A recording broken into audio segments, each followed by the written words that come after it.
Então, pessoal, continuando aqui o nosso problema da equação de onda, esse aqui é o problema 2, que é com o deslocamento inicial nulo e com o g de x não nulo. Esse g de x aqui vai ser uma função dada no problema. É 0 e 0, que a corda está presa nas extremidades. E aí a gente vai usar aqui para o problema 2 o método da separação de variáveis, assim como nós utilizamos no problema 1, que foi aí 2 vídeos antes aqui na nossa playlist. Então, a gente vai supor que a solução uxt é uma função que só depende de x vezes uma função que depende de t. Vamos derivar duas vezes, vamos substituir na EDP, né, deriva, substitui na EDP, a gente vê que pode separar t e separar x, e para isso ser igual, tem que ser igual a uma constante, né, porque para algo que depende de t ser igual a algo que depende de x, isso tudo tem que ser igual a uma constante, a gente gera a primeira e a segunda equação diferencial ordinárias, e as condições iniciais de fronteira vão ser como segue. Então, lembrando aqui que o nosso PVIF, né, que é o problema de valor inicial de fronteira, ele está dado aqui, ó, U de x0 é 0, derivada de U em t de x0 é g, uma g dada, U de 0t é 0, U de LT é 0. E lembrando que todas essas videoaulas aqui da parte de onda, eu me baseei no livro Equação Diferencial do Boyce de Prima e no PDF do professor Reginaldo. Então, isso daqui, por exemplo, foi retirado do PDF do professor Reginaldo da UFMG. Ele está disponível gratuitamente na internet. Então, aplicando aqui que U de x0 é 0, então quem é U? É x de x, t de 0, porque é 0 no t. Então, só pode ser que o t de 0 tem que ser 0, porque senão a x seria função nula, que faria com que a U fosse função nula e não nos interessa. O de 0t e o de LT eu vou aplicar, né, no x0 e L, o t fica solto. Então, eu vou ter também que o x de 0 é 0, o x de L é 0. Coloco isso aqui tudo, que são as condições de valor inicial e de fronteira. Coloco tudo aqui e vou gerar um problema de valor inicial e um outro probleminha aqui de valor inicial, mas aqui a gente vai ter uma outra condição que é a G. Então, nós vimos anteriormente que essa primeira linha aqui, ó, ela tem solução não nula, somente se o lambda tem que ser isso daqui. Isso aqui foi visto lá no vídeo do calor, do problema do calor, que está aqui na playlist de EDP. Se você não viu, você volta lá, porque eu não vou fazer o mesmo serviço aqui, tá? Então, a gente vê que essa primeira linha aqui, que é equação 1, problema de valor inicial, aqui na verdade é problema de valor de fronteira, vai ser esse lambda que resolve, e as soluções fundamentais vão ser seno de nπx sobre L, e substituindo depois esse lambda aqui, olha, eu vou ter essa DO, que tem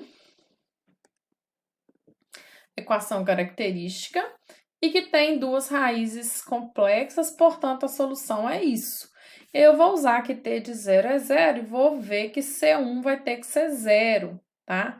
C1 sendo 0, só sobra C2 vezes seno, que me dá as soluções fundamentais. Então, as soluções fundamentais são a seno de AN π t sobre L.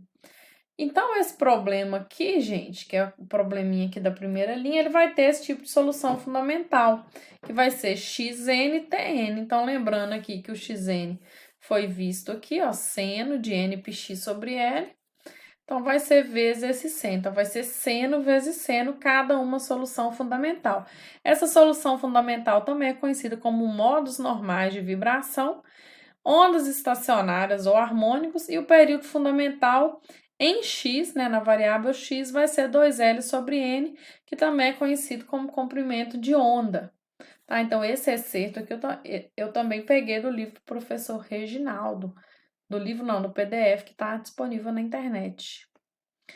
E a solução será dada pela série de Fourier. Eu vou ter essa série aqui, né? Então, eu vou ter que é o somatório das soluções da combinação linear, que no caso infinita, dessas combinações da função UN que eu acabei de descobrir e de constante. Então, vai ser Cn, isso aqui é o N que eu acabei de ver. E para satisfazer o nosso PVIF, eu não posso esquecer da derivada em relação a t de x0, que é o valor inicial aqui, g de x. Essa g de x ela é dada no problema, essa função. Então, nós devemos ter que isso aqui acontece. Quando eu derivo isso aqui termo a termo, gente, eu vou depois substituir o t por zero e vou ver que quando você deriva aqui, vai dar só a n π sobre L Cn vezes o seno, tá? Então, você vai derivar em relação a t. Então, aqui, quando você deriva seno de constante t, vai ficar cosseno de constante t vezes a constante. Então, a constante está aqui, o cosseno, quando você aplicar em zero, dá 1. Então, por isso que ele some daqui. Na verdade, ele é um 1, que está aqui. Então, a série de Fourier em senos de g, né? Isso aqui é a série de Fourier de senos dessa função g. Então, lembrando aqui, ó, que a constante não é só a constante, ele tem essa constante que multiplica. Então, vou pegar a constante Cn, vai ser 2 sobre L, integral de 0 a L, g de x, vezes o seno, porque ela é a série de Fourier em senos. Observe que essa solução aqui, olha, para cada x, ela vai ser periódica com relação ao tempo, e o período vai ser 2L sobre A, né? Lembrando aqui que o período é 2π sobre o que multiplica aqui o T, né? Que multiplica o T, que é a nπ sobre L. Então, vai ser 2L sobre a N. E lembrando que aqui eu tenho um somatório de infinitos, com esse N variando. Então, o seu período vai ser 2L sobre A, tá? Quando você somar todos esses senos vezes senos aqui, só que em relação a t. Para cada n, nós podemos reescrever a solução fundamental, pessoal, da seguinte forma. Então, vou ter aqui, ó, seno de A, seno de B. Vai ser 1/2, né, 1/2 aqui, cosseno de B menos A, menos cosseno de B mais A. Tá, até eu escrevi que, ó, pois, isso aqui é verdade, ó, até fiz a demonstração que, ó, o cosseno vai embora com cosseno, fica seno mais seno, que é 2 seno sobre 2. Então, isso aqui é uma igualdade verdadeira. Então, eu considerei que isso aqui tudo é uma constante A, isso aqui tudo é uma constante B, e fiz 1/2 do cosseno de B menos A, menos cosseno de B mais A, que eu posso até usar um A maiúsculo e um B maiúsculo, porque aqui já tem um A, né? Eu vou pôr aqui tudo maiúsculo, só para a gente não confundir, ó. Então, aqui vai ficar BA, BA, BA. Só para vocês entenderem que isso aqui sempre pode ser usado. Então, gente, quando a gente tem que a UN vai ser isso, eu vou colocar, então, na U de x, eu vou colocar o CN, cosseno e seno. E o meio aqui eu já posso colocar do lado de fora, tá? Então, no lugar das UN, eu coloquei isso daqui. Por que eu tô fazendo isso? Que eu quero ver a solução de D'Alembert. Então, gente, nós vamos integrar a função g de x, que é a derivada de ut, em x, substituindo o t por zero, né? Com o zero fixado no t, que vai ser isso daqui que nós vimos anteriormente. O que eu faço aqui? Eu suponho que a série de Fourier da integral de g é a série das integrais. E aí, quando eu faço isso, gente, eu tô aqui construindo a nossa solução de D'Alembert do problema. Então, eu vou fazer uma G-til, que é uma extensão de G ímpar e periódica, de período 2 vezes L. Então, lembrando que a G, ela tinha o período L, a nossa extensão ímpar, ela vai ser período 2L.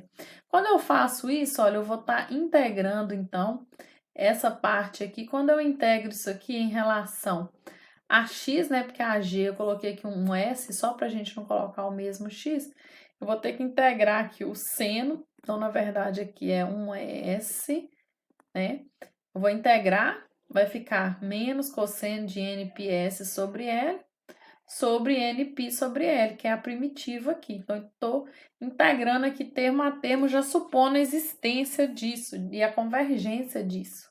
Por isso que eu posso fazer o termo a termo. Aí, quando eu vejo isso daqui, depois eu posso aplicar o teorema fundamental do cálculo nessa primitiva que eu encontrei termo a termo. Então, lembrando aqui, ó, que A vezes nπ sobre L sobre nπ sobre L só dá o A, que eu até coloquei ele para fora aqui, supondo convergência.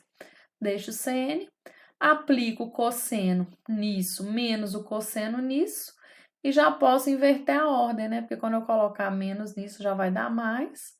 E aqui, menos. uso o teorema fundamental do cálculo e chego nisso, gente. Quando eu chego nisso, olha que interessante. A solução, o x, né, lembrando aqui anterior, a solução x era meio somatório de Cn vezes esse negócio aqui. Então, vou deixar aqui, ó, meio. Aí, quando eu posso dividir aqui esses dois lados por A, então vai ficar 1 sobre A vezes isso é igual a esse somatório que era o que eu definia. Então, a U de x é meio, 1 sobre A, e essa integral aqui de g de s. Essa aqui é chamada de solução de D'Alembert do problema, tá? Essa solução aqui, ó, 1 sobre 2A, integral de x menos at, x mais at, g til, que é a extensão ímpar e periódica da função g que foi dada no problema, vai ser a nossa conhecida solução de D'Alembert. Grava isso aqui que nós vamos usar aqui no próximo exemplo. Então, definindo o h de x como sendo integral de 0 a s da extensão ds, né, integral, podemos escrever, então, a solução de D'Alembert como sendo u de xt, 1 sobre 2a, vezes a integral, que está aqui da extensão, isso vai dar 1 sobre 2a, h de x mais at, menos h de x menos at. Lembrando aqui que h de x mais at, eu vou pôr o x mais at aqui, h de x menos at, eu vou colocar o x menos at aqui. Como eu tô fazendo menos h, então eu posso inverter, né? Que a gente sabe que quando eu tenho menos uma função, eu posso trocar aqui essa ordem e aí dá exatamente essa integral definida entre x menos at e x mais at. Repare, gente, que a função h ela vai ser periódica de período 2L também, porque a g é periódica de período 2L. Só que a h vai ser uma função par, né? A nossa extensão é ímpar, né? Que a gente define a extensão de g ímpar e periódica. Ela vai manter a mesma periodicidade, que é 2L, só que ela vai ser par. Eu deixei aqui como exercício para vocês. E coloquei aqui alguns exemplos também retirados do livro do professor Reginaldo, que é da solução UXT do problema da corda presa nas extremidades com posição inicial nula e t variando entre 0 e metade do período. Então, fixamos alguns t's e mostramos como que fica a função u de x com esse t fixado, que vai ser isso daqui, né? Ela vem, sobe, depois dá esse distanciamento aqui, mais ainda, vai, depois inverte, né? E segue. Alguns exemplos aqui para a gente enxergar como que fica aqui a solução.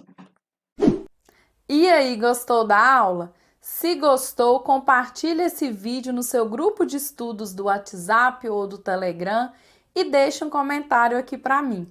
Até a próxima. Tchau!